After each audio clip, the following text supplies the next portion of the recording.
అవతల వారి పరిస్థితి అది కాదు.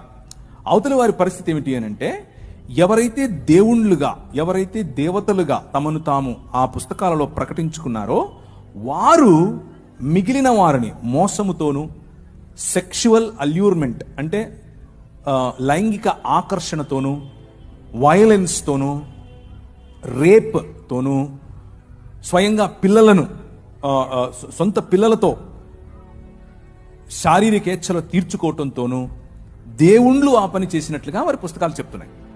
సో బైబిల్కు మిగిలిన పుస్తకాలకు ఉన్న తేడా ఏమిటి అని అంటే, బైబిల్ మనుష్యులు చేసిన తప్పులను ఎత్తి చూపిస్తుంది, కానీ దేవుడు ఆ చేసిన తప్పులను సమర్థించకుండా వారిని సరైన మార్గంలో పెట్టడం కోసం తన కుమారుడైనటువంటి యేసు క్రీస్తును పంపాడు. కానీ మిగిలిన పుస్తకాలు అలా కాదు. మిగిలిన పుస్తకాలు ఆ దేవుళ్ళు చేసేది ఒక పెద్ద ఘనకార్యం అన్నట్లు.